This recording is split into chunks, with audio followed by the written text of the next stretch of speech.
llega este momento importante que tenemos aquí en esta casa, en Radio Realejo, y nada menos y nada más que es hablar en el tiempo de tertulia de cine con gente profesional, con gente que se dedica a esto del mundo del cine y que habitualmente pues comparten minutos de radio cada semana con ustedes, amigos oyentes, que siguen estando en la FM 107.9 y también a través de internet en radiorealejos.com. Con nosotros nos acompañan dos buenos amigos, dos buenos compañeros que ya pasamos a presentar en este inicio del programa, como son amigos como Abel Hernández Belsa, que cada semana nos viene como coordinador de la sección de cine del Instituto de Estudios Hispánicos de Canarias. Amigo Abel, un saludo, ¿qué tal estás? Un saludo, José Manuel. Y por la otra línea saludamos a otro buen amigo, Josep Vilageliu. Él es director de cine, que siempre nos responde desde La Laguna. ¿Cómo estamos, Josep? Hola, ¿qué hay? Muy bien, muy bien. Aquí intentando ya preparar algún otro rodaje. Que Sí, ya señor. empezamos a tener ganas. Eso es verdad, porque ya ahora que tenemos ahí los cambios horarios y demás, pues los días van siendo más claritos, como digo yo, y ya la gente, pues con esto de la primavera, pues se inspira un poquito más. Ya nos contarás. Pero esta semana hemos invitado a una persona joven que lo tenemos por la capital de España, por Madrid, que es de la ciudad de La Laguna y que está, bueno, pues integrado en esto del mundo del cine. Él se llama Ian Martín, lleva el mismo apellido que yo. Ian, un saludo, bienvenido, ¿qué tal estás? Bien, saludo. Capital de España, por Madrid, ¿no? Sí, aquí estamos. Bueno, ¿y desde cuándo estás por ahí? Voy a hacer ya 3 años aquí. 3 años. Pues te saluda el amigo Abel. Hola, Ian. Me alegro de saludarte y vamos, que tengamos una charla muy fructuosa porque es interesantísimo todo lo que estás haciendo y sobre todo una de las cosas últimas me parece muy interesante, bastante interesante, cosa que no hay que olvidar y que lógicamente hay que visibilizar un poquillo porque es cine completamente diferente y es el que hay que apoyar y sobre todo hecho por un canario. Y te saluda el amigo Josep. Hola, Ian. ¿Qué tal estás? Porque ya ¿te vas a quedar por Madrid o cuando termines los estudios regresas? Bueno, yo siempre regreso, ¿no? En vacaciones para ver a la familia, para ver a los amigos, ¿no? Pero mi plan es quedarme por Madrid y pensar en ir más allá, ¿no? En irme a otro país quizá para seguir los estudios o lo que surja, ¿no? Lo que me vaya saliendo, preparar exposiciones, pues eso, dependiendo del trabajo que vaya teniendo y del recorrido que vaya haciendo, pues ir mirando hacia adelante, ¿no? Eres, como te presentamos, una persona bastante joven. ¿Y cómo te iniciaste en esto del mundo del cine? ¿Cómo nace esa afición? Bueno, yo en el mundo del cine realmente, esto se lo debo a mi madre mayoritariamente, ¿no? Que fue desde pequeño me ponía películas. Yo recuerdo noches en las que yo no podía dormir o no tenía sueño porque yo era un niño muy activo, ¿no? Y ya de pequeño recuerdo ver con ella películas de Hitchcock ahí en la tele y que siempre ella me inculcó, ¿no? ese amor por el cine. Y yo desde pequeño ya, desde quizás 10 años o algo así, empecé a grabar pequeños cortos que hacía con mi hermano, cortos así muy chorra de niño, ¿no? Y pues me interesaba mucho, ¿no? Todo lo que era el proceso, ¿no? Tener la idea, rodarlo, luego montarlo y luego subirlo a internet, ¿no? Casi como un juego, ¿no?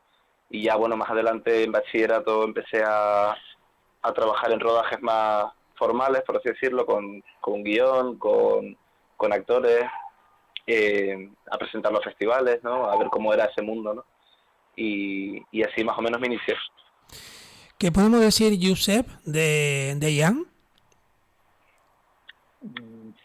Bueno, la verdad que es un personaje muy interesante y desconcertante, ¿no? Porque normalmente uno va asociado a la gente joven pues a hacer películas de género, a hacer películas de thrillers, a hacer cosas de fantasía, ¿no? Sobre todo a una generación bueno, la generación que ahora mismo tiene, que está ya llegando a los 40 años, ¿no? Que tenían como modelo, cuando eran pibes, pues veían las películas de Spielberg, para decir algo, ¿no? Todas las películas ochenteras, todas esas cosas, ¿no?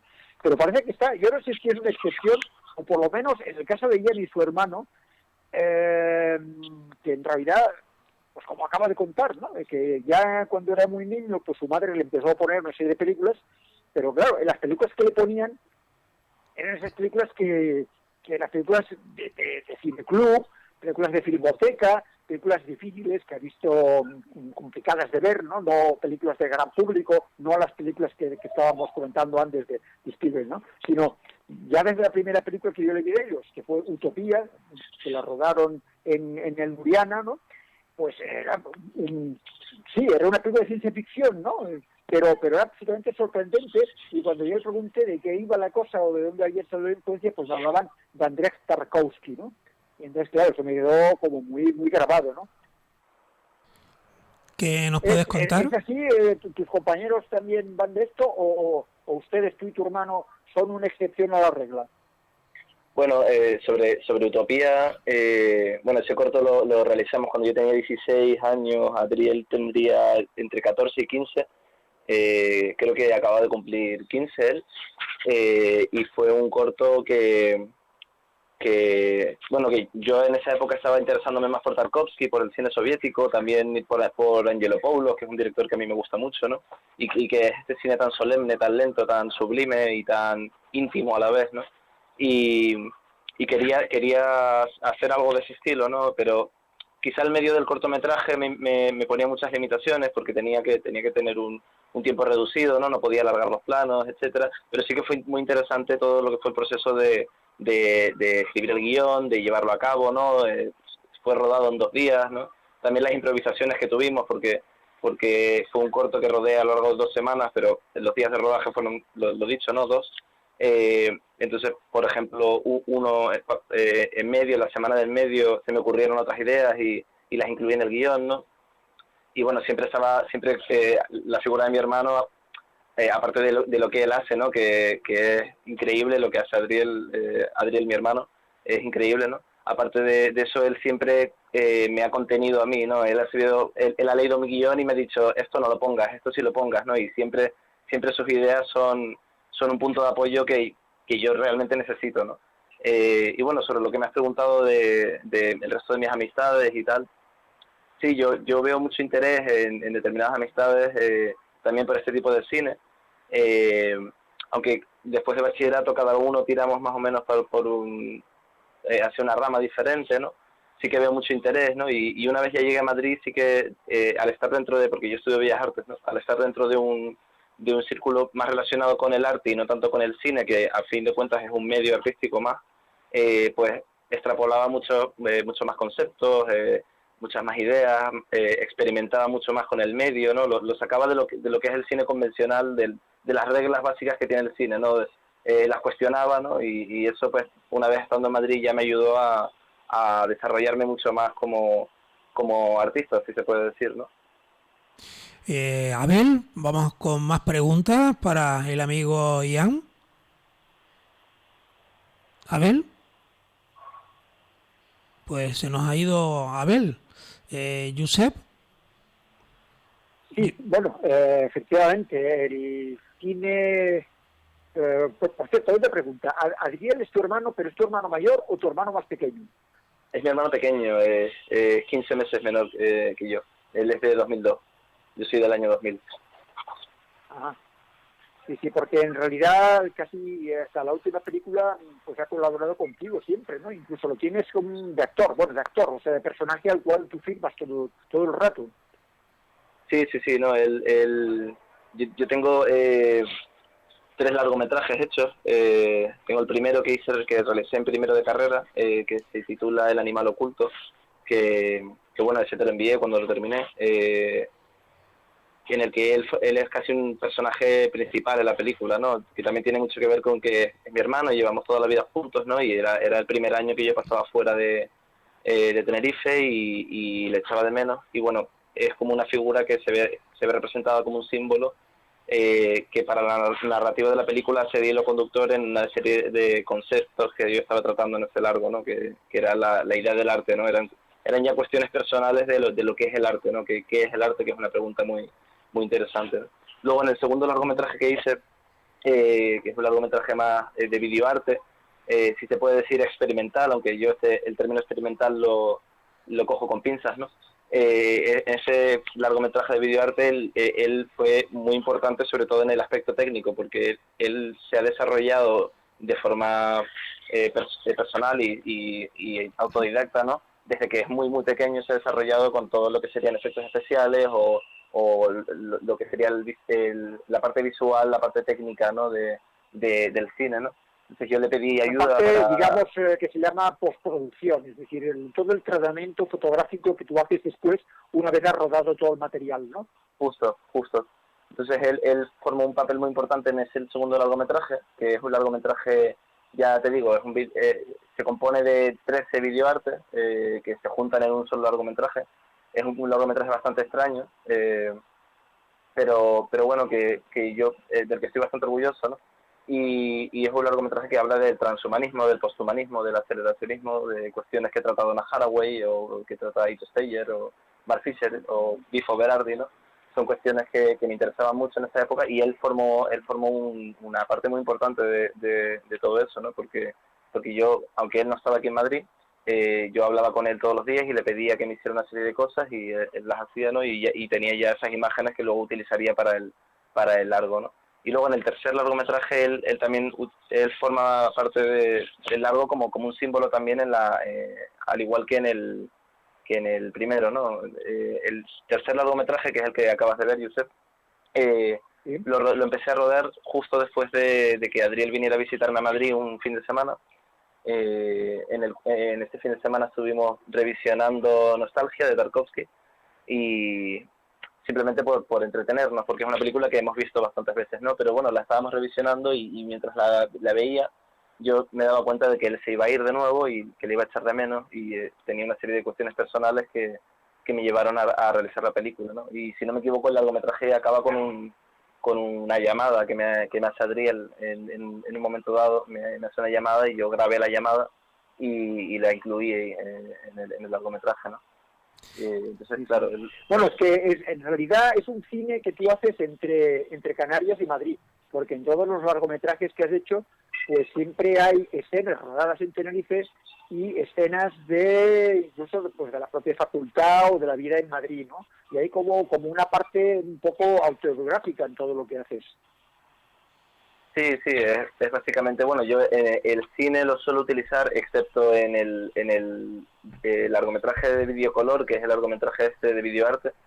Esa es la excepción. El resto de cine que suelo hacer me lo tomo como esto, ¿no? Como un documento. El vídeo es un documento audiovisual. El vídeo tiene la capacidad de retratar muchos más aspectos estéticos que cualquier otro tipo de medio, o que casi cualquier otro tipo de medio, ¿no? O sea, una imagen, al fin y al cabo, es simplemente una imagen, ¿no? Pero estamos hablando de imagen en movimiento, entre comillas, ¿no? Imagen en movimiento con sonido, ¿no? Es un medio visual que te permite retratar muchos aspectos estéticos de la vida, ¿no? Y el cine lo suelo utilizar como una herramienta de documental, para documentar lo que mi vida, ¿no? Y siempre acaba siendo proyectos bastante autobiográficos, normalmente. Y a mí me parece curioso, ¿no? Porque, José Manuel, llevamos ahora un mes de gente invitada sí. y, por ejemplo, me estoy acordando de la película de Domingo y Elena de Vera, era de alguna forma autobiográfica porque estaban hablando del abuelo de Elena, ¿no? Correcto, Después sí. vino José Víctor Fuentes y ha presentado también una película, como él llama, un cine diario, ¿no? Que es cosas que ha ido rodando en diversos formatos, ¿no? Desde hace 20 años hasta la actualidad, que le ha dado la vuelta, ¿no? Lo ha reflexionado sobre todo esto y hace una especie de cine de ficción a partir de fragmentos de su vida, ¿no? En ese caso, Sí, fragmentos de su vida, exacto, sí. Y ahora, pues, Ian también. Exacto, y ahí pues, vemos que también, es decir, que hay como un fenómeno actual, ¿no? De alguna forma estamos detectando de gente que está una necesidad un poco de hablar, a lo mejor por la cuestión de crisis, ¿no? Estamos en un momento de crisis y entonces es cuando uno se pregunta, ¿qué hago yo en este mundo, no? O qué es lo que está ocurriendo, qué es lo que me está ocurriendo a mí y qué es lo que está ocurriendo a mi alrededor. Y por ejemplo, Ian, curiosamente también tiene un cortometraje muy interesante que rodó el año pasado en pleno confinamiento, ¿no? Cuéntanos un poco en esta historia cómo haces un corto prácticamente sin salir de tu piso. ¿Y quién estaba en tu piso, no? Bueno, esto, para introducir un poco, yo en el cine documental o en el vídeo diario, que también se puede llamar, ¿no? Me empecé a introducir de forma accidental, sin yo tener realmente bibliografía y sin yo tener idea de qué era eso, ¿no? Porque yo era mucho más joven, estaba en bachillerato todavía, tenía 16 años, y ya te digo, rodaba cortos, ¿no? Y nada, pues un día pues yo tenía mi cámara, tenía mi equipo de sonido y lo podía cargar todo yo y era muy simple, ¿no? Entonces simplemente pasaba tardes con mis colegas en las que hacíamos alguna cosa, ¿no? O nos íbamos de fiesta por ahí o hacíamos cualquier cosa, ¿no? Y en esos momentos pues yo pensaba, joder, ojalá estar grabando esto, ¿no? Ojalá tener un documento de lo que ha pasado, porque hay belleza en esa historia y la belleza no es un principio, ¿no? Un desenlace y un final, sino la belleza es simplemente lo que sucede, ¿no? Lo que pasa en el mundo de verdad, ¿no?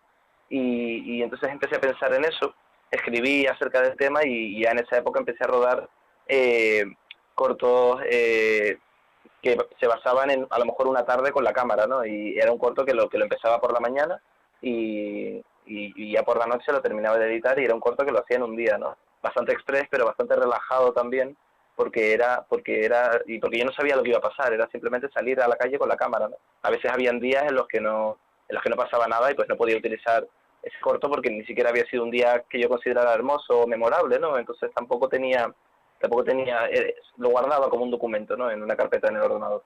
Luego en la cuarentena, bueno, esto lo empecé a hacer en bachillerato y lo llevo haciendo desde entonces prácticamente, un poco como Jonas Mekas, ¿no? Que él ha grabado toda su vida, ¿no? Yo no lo hago tanto, ¿no? Pero sí que siempre me suelo llevar la cámara conmigo y siempre estoy grabando cosas que me parecen curiosas y normalmente acaban en una carpeta que es documentos audiovisuales, ¿no? Que quizá utilizo, ¿no? Pues en la cuarentena pues prácticamente hice eso, ¿no? Simplemente estaba allí con la cámara y bueno, yo en la cuarentena pasó algo muy muy importante para mí. Yo, como os digo, pasé la cuarentena con unos amigos en una casa, allí en Lavapiés, aquí en Madrid, y pasé la cuarentena allí y bueno, pues empecé justo la cuarentena, empecé una relación con la que es mi novia actual y era como un momento muy muy bonito para mí, ¿no? Estaba con amigos, estaba con una persona de la que me estaba enamorando y empezaba la primavera, ¿no? Aunque la tuviera que ver desde el balcón. Entonces fue como un momento muy bonito y un momento también en el que yo leí mucho a Mark Fisher y bueno, pues intenté juntar esas cuestiones, ¿no? Intenté juntar el realismo, el vídeo como forma de documento, ¿no? Y el quién soy y quién son estas personas que me rodean, que a fin de cuentas son personas de una generación muy concreta, ¿no? Estamos hablando de mi generación, de la generación del 2000 en adelante, ¿no? Como decía Mark Fisher, una generación que nació después de la caída del muro de Berlín, una generación que no conoce otra cosa que no sea el capitalismo neoliberal, básicamente. Entonces introduje textos breves de Mark Fisher en el cortometraje y rodé también ese inicio de esa historia de amor personal que estaba viviendo yo, ¿no? ¿Y este en concreto cuánto dura? ¿Cuánto duró? Este dura aproximadamente media hora, dura un poco menos, creo que son 28 minutos aproximadamente. 26 minutos 35 segundos. 26 minutos. Pues mira, 26 minutos, sí, ese dura. Ya. Y la verdad que al final, ¿cómo ha sido la aceptación?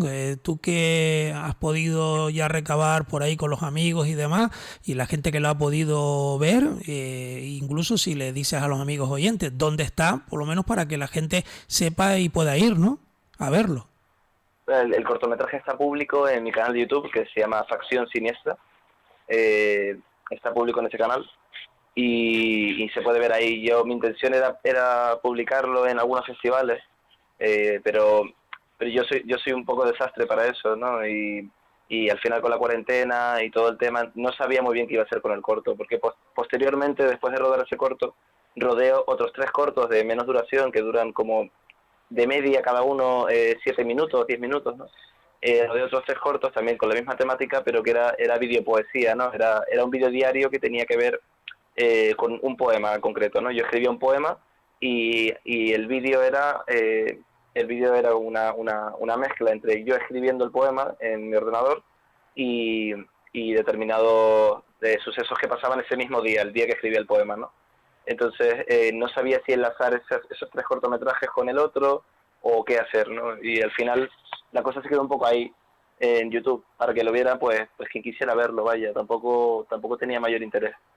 Y con esto también es verdad que hay que tener presupuestos, gente que esté a tu lado, que acepte esa invitación y que todos pues puedan participar del corto, ¿no? Porque no es fácil, ¿no? A estas alturas, ahora mismo donde nos movemos con esta pandemia, donde no hay el dinero suficiente y donde cuesta salir y despegar, ¿no? Claro, desde luego, ¿no? Y hay muchas limitaciones, ¿no? Porque uno se va a presentar a un festival, pero te ponen limitaciones de tiempo, te ponen limitaciones pues de copyright, te ponen limitaciones de que se puede ver esto, que no se puede ver, o te ponen limitaciones incluso de la geografía donde debe estar grabado el cortometraje. Y finalmente, toda esa serie de intereses, pues, me limitan a la hora de hacer un corto, y supongo que a mucha gente también, ¿no? Y al final yo el cine lo utilizo casi de una forma no terapéutica, pero sí personal, ¿no? Es una forma es como quien tiene un cuaderno y escribe notas sobre lo que le va pasando, ¿no?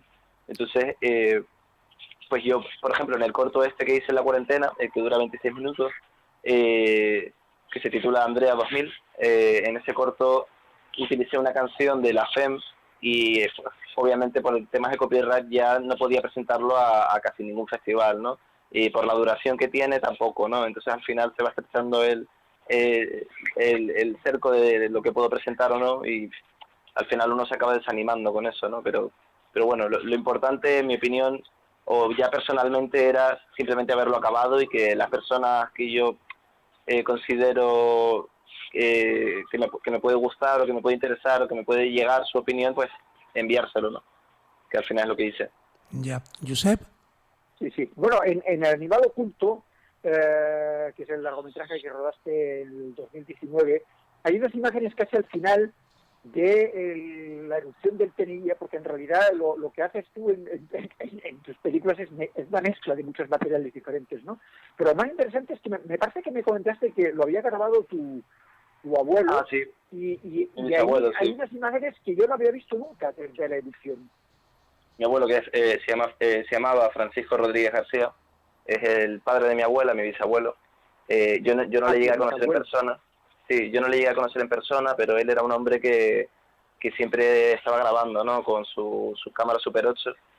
Y yo el año antes de irme a Madrid, 2018, encontré las cintas y las mandé a pasarlas a digital, ¿no? Porque yo no podía reproducirlas en Super 8 de ninguna forma. Y nada, y de ahí encontré los vídeos del Teneguía, y creo que es un punto que justo a la mitad del primer largometraje es un punto de cambio, porque es un largometraje que tiene 3 partes muy diferenciadas, ¿no? Que es un largometraje que trata del arte, ¿no? Entonces hablo de lo mundano, de lo sublime posteriormente, y para acabar hablo del arte en sí, de qué considero arte. Con lo mundano me refiero a lo mundano, a lo del día a día, a la vida en la calle, por así decirlo.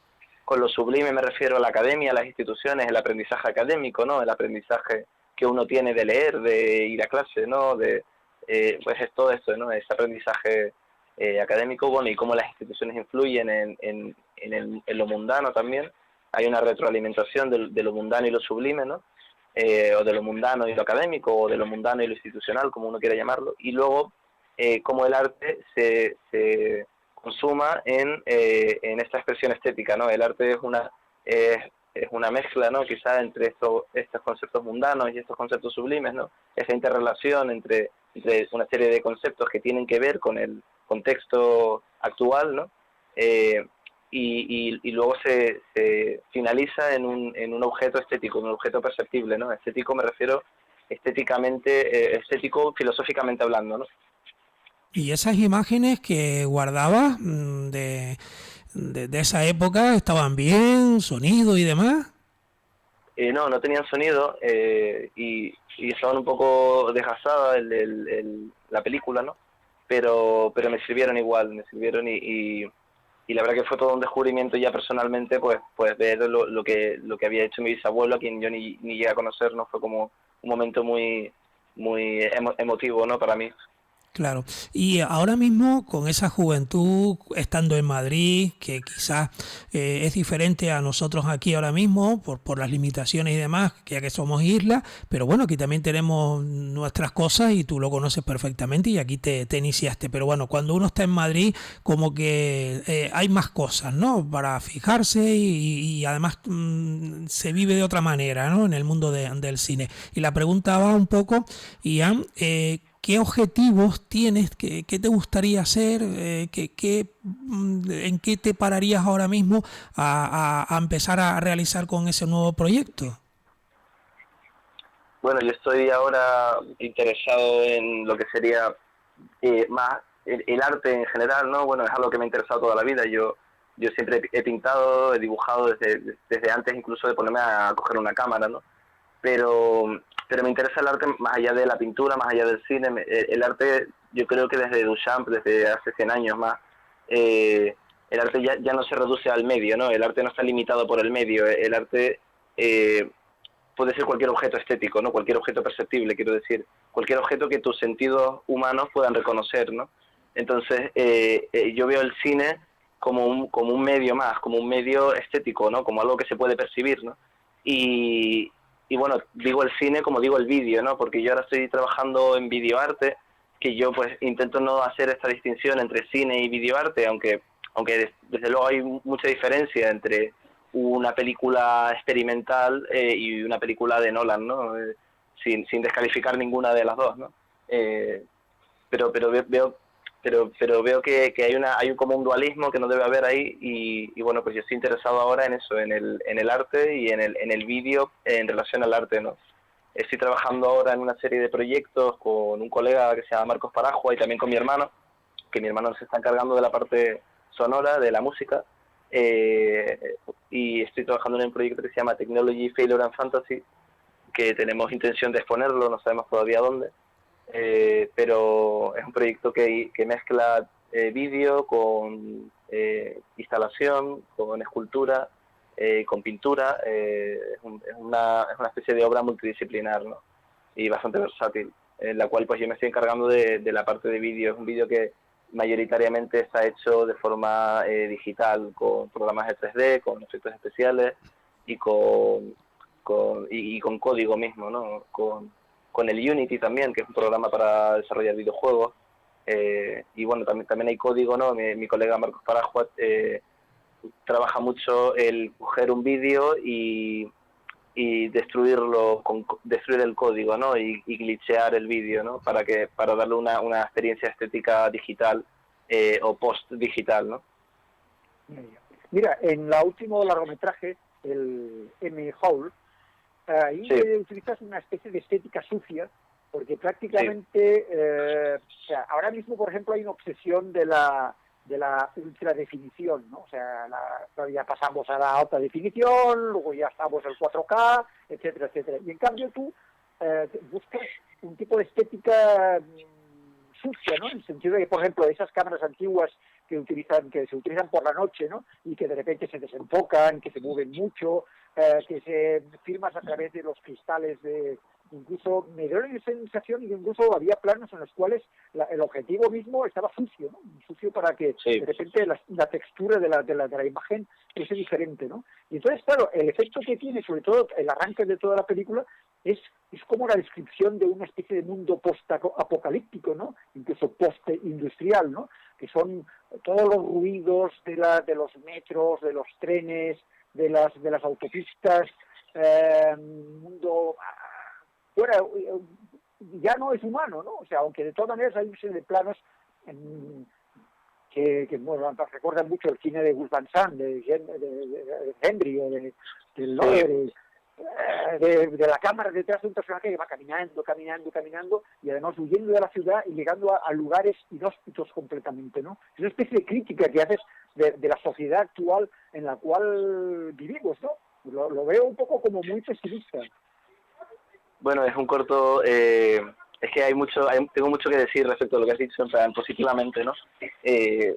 Lo más importante, yo creo que es lo que te has centrado es en lo de la imagen, ¿no? La sociedad de la imagen. Y aquí me remito a Ito Steyer, que es un artista, una videoartista, cineasta y una teórica que yo considero enorme, me parece maravillosa. Ito Steyer, que es germano-japonesa.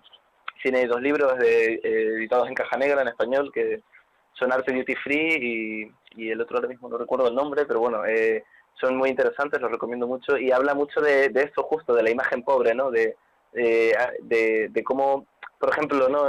Una imagen que se pasa por WhatsApp y luego se sube a Instagram o se pasa en Facebook y se recoge de Facebook, tú desde tu móvil te la guardas y se la mandas a algún compañero por WhatsApp, etcétera. Esa imagen se va, la calidad de la imagen en sí se va deteriorando, ¿no? Y Ito Steyer hace una comparación, ¿no? entre esa imagen pobre y entre la situación política de muchas personas, ¿no? En la actualidad, en esta última década o en estas últimas 2 décadas, ¿no? Y me parece muy interesante porque justo eso, yo de hecho la resolución de YouTube del largometraje no es muy alta, creo que no sé si llega a 720 a la resolución, y no tenía ningún interés en que la película tuviera una resolución alta, ¿no? El mayor interés era que se pudiera leer los subtítulos, ¿no? Pero el resto de cosas, el hecho de que la imagen sea una imagen basura, ¿no? Como también le llama Ito Steyer, ¿no? La imagen basura, me parecía muy interesante porque es trasladar el concepto de la obra al medio, a lo visual, a lo formal, no solo... Exacto, la forma es el fondo. Claro, la forma, en la forma también hay narrativa, ¿no? El autor te quiere decir cosas con la forma, y yo sobre todo hablo con la forma, no tanto con las palabras. Yo no te voy a explicar lo que está pasando, porque lo veo absurdo. Yo creo que ya con la forma, con la sensación que uno tiene, aunque ni siquiera tenga la bibliografía, ¿no? Necesaria, si uno ve esa película, se va a quedar con esa sensación, ¿no? Y eso ya es más que suficiente para mí, ¿no? Luego de lo que hablabas, ¿no? La película al final tiene ese aire post-apocalíptico, y bueno, aquí me remito de nuevo a Mark Fisher, con su visión tan pesimista a veces del momento, y con todo el derecho tiene esa visión pesimista, ¿no? O a Nick Land, ¿no? En su texto famosísimo Colapso, donde pues hablan de, pues al final estos autores hablan de un momento histórico en el que vivimos que está colapsando, ¿no? Una y otra vez, y cada vez colapsa de una forma más fuerte, ¿no? Son las crisis cíclicas del capitalismo, ¿no? De tal forma que Fukuyama fue, ¿no? el que después de la caída del muro de Berlín dijo que estábamos en el fin de la historia, ¿no? Que la historia había acabado. Luego, pues la historia no ha acabado, lo que pasa es que está en un proceso de constante colapso, ¿no? Y bueno, pues me parece muy interesante porque además la película trata todos esos temas desde las personas de nuestra generación. La película es un recorrido hacia diferentes amistades que tengo, que son al final gente de mi edad, ¿no? Gente del año 2000, tengo algún colega que sale que es del año 95, 96, pero bueno, que al fin y al cabo es gente que se puede englobar dentro de una generación que ha nacido en un mundo sobreestimulante, de hiperconectividad, en un mundo totalmente neoliberal, ¿no? Y todas las consecuencias que eso puede tener, ¿no? Y aquí no me meto en consecuencias negativas o positivas, ¿no? Cada uno que lo valore de la forma que quiera, ¿no? Pero curiosamente las imágenes de la película están hechas antes del confinamiento, y tú ves las imágenes, yo lo estaba viendo y digo, esto se ha rodado durante el confinamiento, porque se ven las calles vacías, el territorio vacío, o sea, que podría haberse rodado este año, por ejemplo. Sí, pues no, pues mira, fue rodado justo antes, como 3-4 meses antes. Y nada, y la película al fin y al cabo trata de el M-Hall, yo te lo expliqué por WhatsApp, el M-Hall es un término que se designa a un momento al que llega una persona cuando abusa de determinadas drogas disociativas, ¿no? Entonces yo utilizo la droga como símbolo para hablar de esta disociación, que es algo que pasa mucho, ¿no? La gente sufre de disociación, se disocia, gente que tiene depresión o gente que tiene trastornos alimenticios o déficit de atención o que son o incluso psicosis, ¿no? que son trastornos y enfermedades mentales muy muy comunes en personas de mi generación y de los años que la rodean, ¿no? Entonces y hay otro aspecto también importante en tus imágenes, que es la despersonalización. De repente los personajes que salen en ese largometraje, le colocas exactamente un cuadrado negro encima de sus caras, en el sentido de que yo, por lo menos, como lo leyera, era eso, una despersonalización del individuo. Totalmente.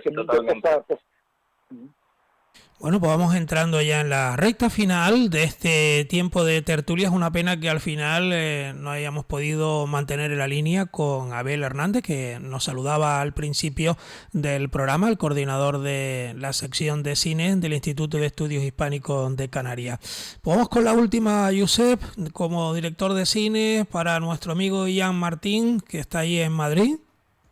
Pues decirle que en fin, que me gustaría que siguiese con esos proyectos tránsfugas entre Madrid y Tenerife, para que podamos verlo por aquí y que sus películas además puedan verse. Yo creo que aquí, por ejemplo, en los museos es un lugar idóneo como para verse, ¿no?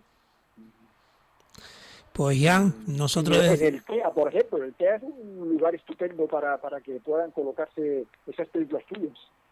Hombre, eso sería genial, la verdad, me encantaría. Ojalá se pudiera. Yo espero que sí, que pronto podamos confirmar todo esto y ojalá que también los que vivimos aquí en la isla podamos admirarte.